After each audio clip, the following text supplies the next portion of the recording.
ನಾಳೆ ಮಂಡನೆ ಆಗೋದಿಲ್ಲ. ಸಿದ್ದರಾಮಯ್ಯ ಅಂತ ಹೇಳಿದ್ರೆ ತೆರಿಗೆಗಳನ್ನು ಹೊರೆಯನ್ನು ಏರುವಂಥ ರಾಮಯ್ಯ ಇವರು.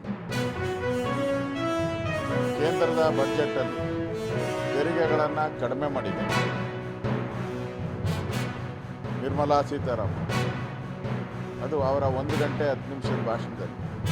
ಇಲ್ಲಿ ಸಿದ್ದರಾಮಯ್ಯನವರು ತೆರಿಗೆಗಳನ್ನು ಬಡ್ಜೆಟಲ್ಲಿ ಏರಿಸಲ್ಲ, ವರ್ಷ ಪೂರ್ತಿ ತಿಂಗಳಿಗೆ 4 ತೆರಿಗೆಗಳನ್ನು ಹಾಕಿದ್ದಾರೆ.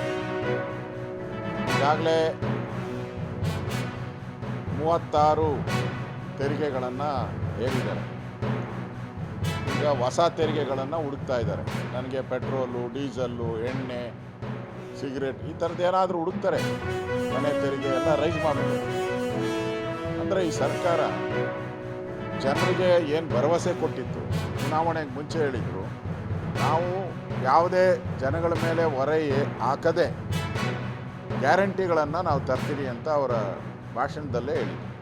ಆದರೆ ತೆರಿಗೆಗಳ ಭಾರದಿಂದ ಸಿದ್ದರಾಮಯ್ಯ ಒಬ್ಬರೇ ನನಗನ್ಸುತ್ತೆ ಅವರ ಅವಧಿ ಮುಗಿಯೋದ್ರೊಳಗಡೆ 6 ಲಕ್ಷ ಕೋಟಿ ಸಾಲ ಮಾಡ್ತಾರೆ. ಇಲ್ಲದೇ ಇರೋವಂಥ ಆದಾಯವನ್ನು ಸೃಷ್ಟಿ ಮಾಡಿ ನಮ್ಮದು ಆರ್ಥಿಕ ಶಿಸ್ತನ್ನು ಕಾಪಾಡಿದಿರಿ ಅಂತ ತೋರಿಸೋವಂಥ ಕೆಲಸವನ್ನು ಈ ಬಾರಿನೂ ಮಾಡ್ತಾರೆ.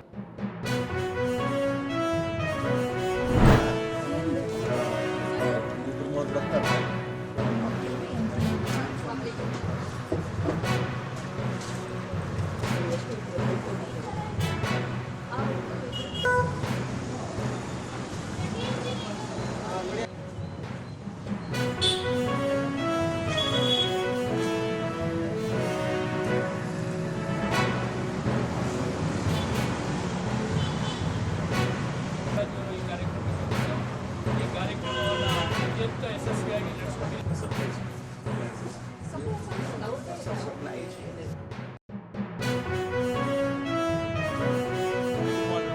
ಗುಣಮಟ್ಟದ ಎಲ್ಲ ಔಷಧಿಗಳನ್ನು ಸಾರ್ವಜನಿಕರಿಗೆ ಉತ್ತಮವಾದಂಥ ಬೆಲೆಯಲ್ಲಿ ನರೇಂದ್ರ ಮೋದಿಜಿಯವರ ಕನಸೇನಿದೆ, ಜನೌಷಧಿ ಕೇಂದ್ರದ ಪರಿಕಲ್ಪನೆ ಹಿಂದೆ ಅವರ ಕನಸು ಏನಿದೆ ಅದರ ಪ್ರಕಾರವಾಗಿ ನಡ್ಸ್ಕೊಂಡು ಹೋಗ್ತಿರುವಂಥ ಜನೌಷಧಿ ಕೇಂದ್ರ ಇಡೀ ನಮ್ಮ ಜಿಲ್ಲೆಗೆ ಮತ್ತು ಝೋನಿಗೆ ಪ್ರಶಸ್ತಿ ಬಂದಿರುವಂಥದ್ದು ನಮ್ಮ ದೊಡ್ಡಬಳ್ಳಾಪುರ ತಾಲೂಕಿಗೆ ಸಿಕ್ಕಿರುವಂಥ ಗೌರವ. ಮತ್ತು ಈ ಜನೌಷಧಿ ಕೇಂದ್ರವನ್ನು ಉತ್ತಮ ರೀತಿಯಲ್ಲಿ ನಿಜವಾಗ್ಲೂ ಏನಾಗುತ್ತೆ, ಗೌರ್ಮೆಂಟ್ಗಳು ಸ್ಕೀಮ್ಗಳನ್ನು ಮಾಡ್ತಾರೆ, ಬಟ್ ಸ್ಕೀಮ್ಗಳು ಸಾರ್ವಜನಿಕರಿಗೆ ತಲುಪಬೇಕು ಅಂದರೆ ಸರಿಯಾದ ಇಂಪ್ಲಿಮೆಂಟೇಷನ್ ಆಗಬೇಕು.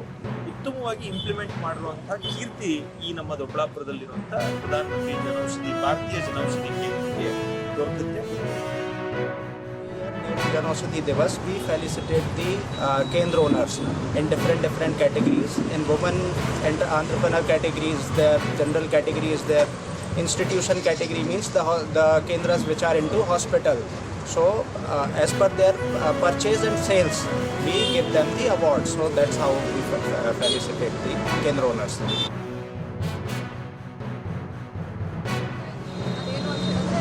ಸ್ವಲ್ಪ ಜನಗಳಿಗೆ ಇದ್ರ ಬಗ್ಗೆ ಅರಿವು ಮೂಡಿಸೋಕ್ಕೆ, ಆಮೇಲೆ ಆರೋಗ್ಯದ ಬಗ್ಗೆ ಹೆಚ್ಚೆಚ್ಚು ಒಂದು ಗಮನ ಕೊಡಲಿ ಅಂದ್ಕೊಂಡು ಏನೋ ಒಂದು ಚಿಕ್ಕ ಪುಟ್ಟ ನಾವು ಆರೋಗ್ಯ ಶಿಬಿರನ ಮಾಡಿ ಅವರಿಗೆ ನಮಗೆ ಏನು ಬೇಸಿಕ್ಕಾಗಿ ದೈನಂದಿನ ಆರೋಗ್ಯ ಹೇಗೆ ಕಾಪಾಡ್ಕೋಬೇಕು, ಶುಗರ್, BP ಇದ್ರ ಬಗ್ಗೆ ಎಲ್ಲ ಮಾಹಿತಿ ಕೊಡೋಕ್ಕೆ ಅಂತ ಒಂದು ಚಿಕ್ಕದಾಗಿ ಶಿಬಿರ ಹಾಕ್ಕೋತೀವಿ.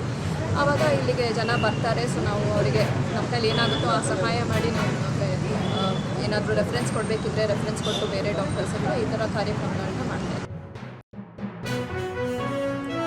ಆಚೆ ಕಡೆಗೂ ಈ ಕಡೆ ಇಲ್ಲಿಗೂ ತುಂಬ ವ್ಯತ್ಯಾಸ ಇದೆ. ಚೆನ್ನಾಗಿದೆ ಸರ್. ಆಚೆ ಕಡೆ ಸೀಟು 100 ರೂಪಾಯಿ ಇದೆ, ಇಲ್ಲಿ ಕಮ್ಮಿ ಇದೆ, 33 ರೂಪಾಯಿ ಏನೋ ಇದೆ, ಕಮ್ಮಿ ಬೀಳುತ್ತೆ. ನರೇಂದ್ರ ಮೋದಿ ಅವರು ಮಾಡಿದ್ದಾರೆ ಅಂತ ನಾವು ಇಲ್ಲಿ ನೇಮ್ ಬೋರ್ಡ್ ನೋಡಿದ್ರೇ ಗೊತ್ತಾಗುತ್ತೆ ಮೋದಿಜಿ ಅವ್ರು ಮಾಡಿರೋದು ಅಂತ ಗೊತ್ತಾಗುತ್ತೆ. ಮನೆಯವ್ರಿಗೆ, ನನಗೆ ಕಾಲು ನೋವಿಗೆ, ನನಗೆ ಹಾರ್ಟು, ಶುಗರು ಎಲ್ಲ ಇದೆ, BP ಇದೆ. 10,000 ರೂಪಾಯಿಗೆ ಅದೇ ನಾನು ನಮ್ಮದೇ ಮೆಡಿಕಲ್ ಸ್ಟೋರ್ ಇದೆ, ಅಲ್ಲಿ ನಾವು 30,000 ರೂಪಾಯಿ ಕೊಡಬೇಕು. ಆ ಥರ ಒಳ್ಳೆ ಉತ್ತಮವಾದ ಅನುಕೂಲ ಮಾಡಿದರೆ ಮೋದಿ